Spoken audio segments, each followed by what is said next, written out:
Hey guys, Amber here at the B.E.Channel, and this week's topic is it's okay not to be perfect. Now, to begin with, I want to start out by saying that perfection, the whole concept of perfection, is something that the enemy wants to instill in us to steal our joy. But God told us in his word in John 10 verse 10 that the thief will come to steal, kill, and destroy, but I come that you may have life and have it to the full. Some translations say overflowing, to the full, to the brim. But I digress.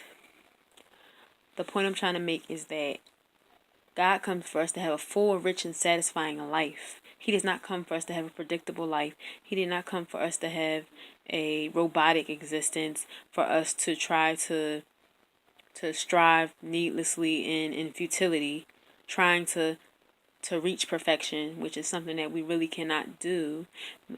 But, there's always room for improvement, but we need to be okay with being who we are and being content in who we are and not putting on airs, as it says in 1 Peter 5:6, the Message translation. Be content with who you are and don't put on airs. And just know that it's okay to be you, and that God created you with a specific purpose in mind. And when he conceived you, it was out of love. And at a precise moment in time, he decided to conceive you, and everything about you, all of the details that make you who you are, and everything that you're supposed to do was already preordained, was already predestined, and was already figured out before you even came to be. How wonderful is that to think about? Because Psalms 139 verses 13 through 16 tells us that we were knit together in our mother's womb. He created our innermost beings, and he made us. He made it possible for us to come into existence, and he made us fearfully and wonderfully. And every detail was thought out. There was no detail that he did not think of it with us in mind, with just for us. He wanted to make us special. Each one of us is special, and we have gifts and we have talents, and there's something about us intrinsically that only us as individuals, we can give to the world. So we have to remember that we have value and that it's okay to not be perfect. We are fearfully and wonderfully made. We are awesome beings, but we are human beings, not perfect beings. And also we have to remember that we can't be envious and we can't be jealous of other people and what they've been gifted by God. We have to remember that Galatians 5:26 says we have far more interesting things to do with our lives than compare each other, compare ourselves to another person. There's way more for us to do. There's important things for us to do, more interesting things for us to do. Let's not spend our time fretting and worrying about somebody else and what they have and how they're better than us, or that we're better than them, or something of that nature. So let's just think on positive things. Let's think on things that are true, that are noble, that are right, that are pure, that are lovely, that are admirable. Philippians 4:8. Let's remember that who we are, and let's just remember that it's okay to be who we are, and nobody else can be us better than we can be ourselves. So we need to remember that there's value in who we are. And I have 5 tips that I would like to share about, stopping this train of perfection that we're on. We need to give our best efforts, but don't fixate and don't ruminate on when things go wrong. Don't fixate on things. Just take it for what it is and know that if you gave your best effort, that it's okay, and that God will always present you with a better opportunity than you ever could have imagined. Ephesians 3:20. He's able to do above and beyond what we can even ask, what we can dare, what we can dream, hope, or think, or conceive in our minds. His ways are not our ways. His thoughts are not our thoughts. Isaiah 55:8-11. They are high above ours. So we need to realize that we are far more capable than we realize of achieving what we want to achieve in our lives. But it takes discipline, it takes patience, and it takes effort. You have to put in the work. Next, compromise and indulge. Learn to compromise with yourself and learn to indulge. And it doesn't always have to be food. It can just be doing things that really gratify your soul and make you truly happy. So make sure that you take time to compromise and indulge within reason.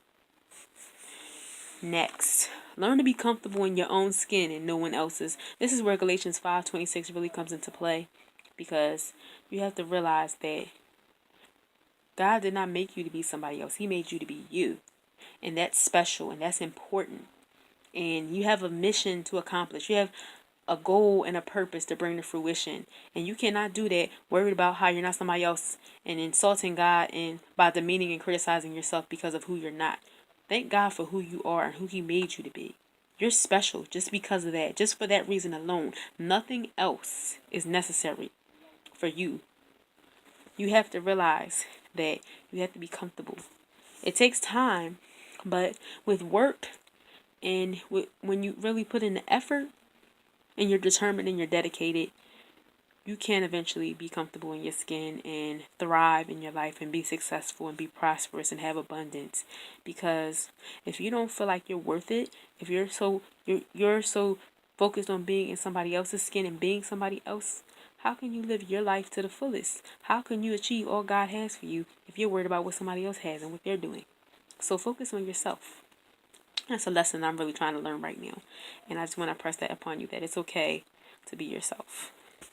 For everybody who's out there struggling with who they are, what they are, or the fact that they may be a little, like 2 pounds heavier than they want to be, like, or 1 pound heavier like me, it's okay. Just a bad week. It's not a bad life. Just a bad hour or a bad day or a bad month, but not a bad life. God called us to have a good life. That means we have to focus on the positive and train our minds and renew our minds to think positively and not focus on the negative all the time. Next, we have to learn to speak our truth and stand up for ourselves. Be respectful, but be firm about what you need from other people. Don't let people walk all over you like a doormat. Tell somebody when you need something. Don't suffer in silence. Whatever you need to make that clear, abundantly clear. And if they can't do it, you find a way to do it yourself, or you pray on it, or you just remove yourself from that situation. But you must always speak your truth, because if you don't, it will stifle you, and it will just really depress you and put you in a dark place that you don't want to be or need to be. So remember to speak your truth.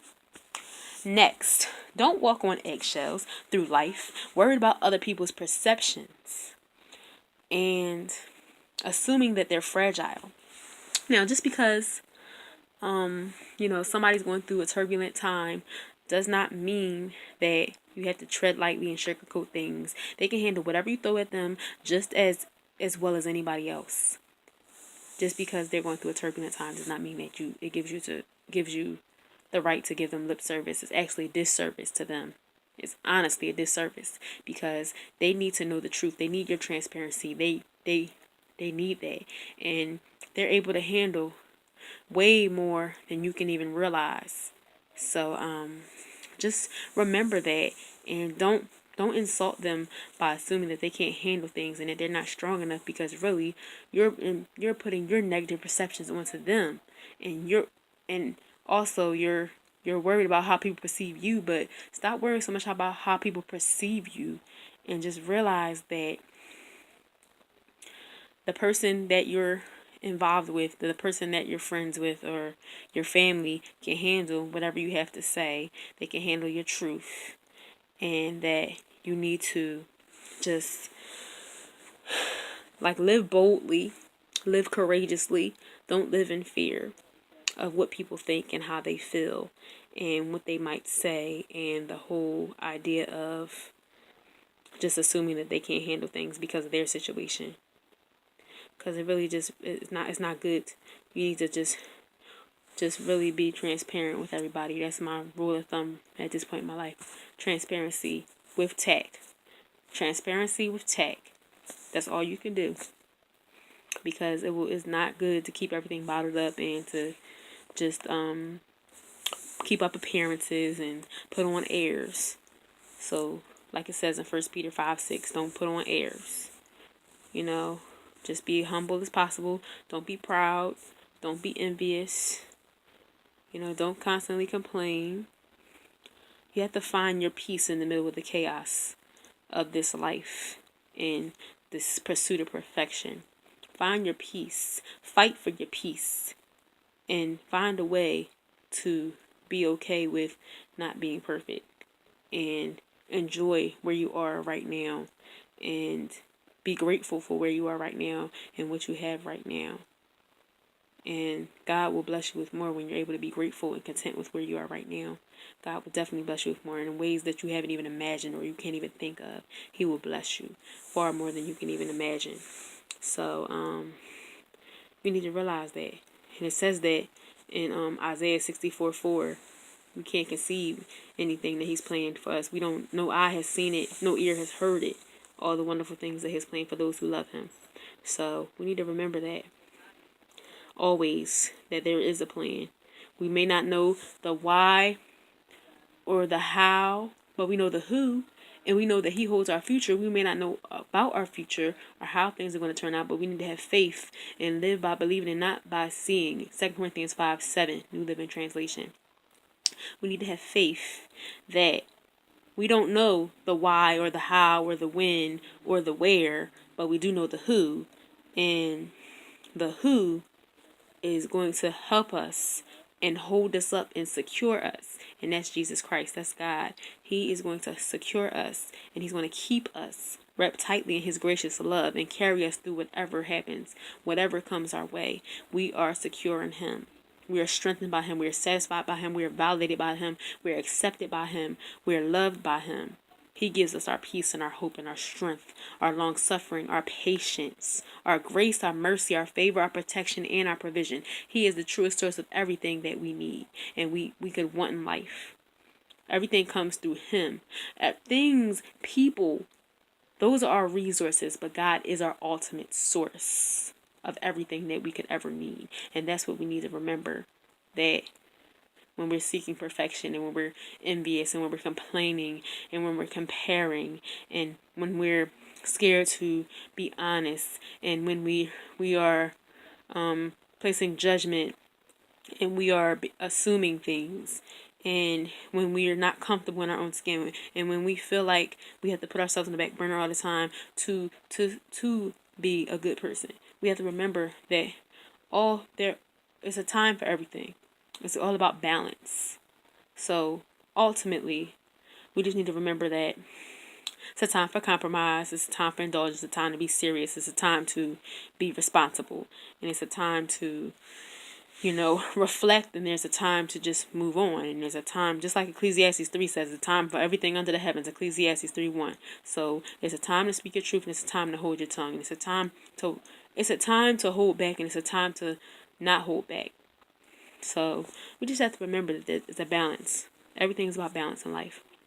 So to reiterate, the 5 ways to stop trying to be perfect are giving your best effort but not ruminating on the results of your efforts, compromising and indulging within reason, being comfortable in your own skin and no one else's, speaking your truth and standing up for yourself, and don't walk on eggshells or assume other people's fragility, and don't worry about other people's perceptions of you. So, hope this video blessed you. And thanks for watching and supporting me every week. And I hope that you learned something from it. Once again, you can also follow me on my blogger at B.E.Channel as well. You can follow me on Twitter at B.E.Channel27.